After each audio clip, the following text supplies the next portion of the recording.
I have now been on macOS 26.3 release candidate for a full week. Battery behavior has changed, and I also got very good feedback from an Intel Mac user. Here is what you need to know. In my last video, I said that macOS 15 users should wait, but macOS 26.0 to 26.2 users should upgrade. After a week, there are two changes worth talking about: the battery trend and the stability trend. If battery life is your priority, here is what you need to know from my personal use. On day 1 after the updates, 78% of battery usage gave me 13 hours of screen-on mixed usage. On day 2, 40% of battery usage gave me 6.5 hours of mixed usage. I edited a video on Final Cut Pro for YouTube, I think 4K 30, which is why on Saturday the battery life looks that way.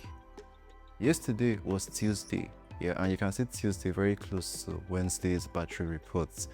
I was at the office throughout with a relatively light usage. 28% gave me around 4.5 hours of screen on time. And this is a MacBook Air M2. It's like my test device. It's like my only Mac. Not even like, it's my only Mac.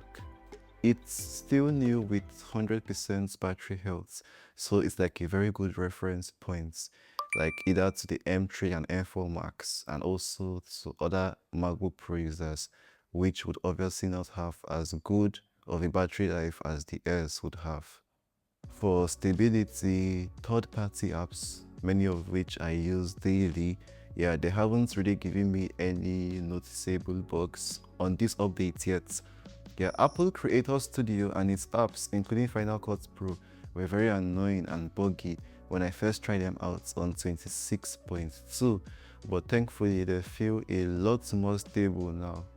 Bartender, which I use to manage my menu bar and keep it clean, also behaves a lot smoother now. Back then I was getting many cursor glitches and bugs, but everything seems very much okay now. When I keep my Mac on standby, there is not much battery drain.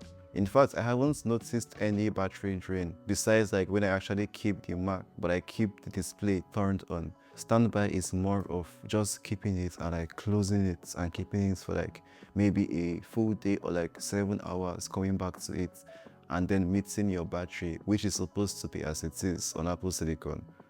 I also got feedback from someone that uses an Intel Mac. That's a 2019 16-inch MacBook Pro. The person is running 26.3 release candidates also. And prior to the RC, he had bad graphical issues according to him, with Beta 3 being the worst. Yes, Beta 3, the update before this RC.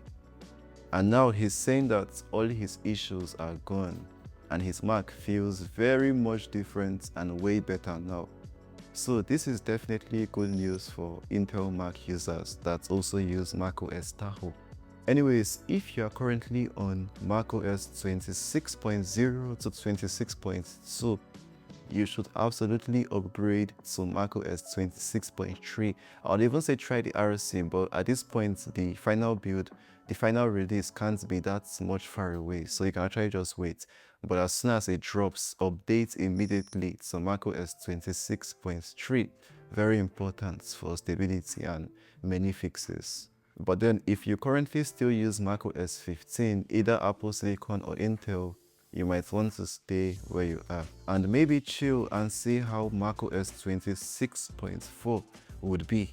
Personally, on my own end, I'll keep tracking these updates and future macOS updates, and I'll report any changes and any changes in verdicts to you guys on the channel.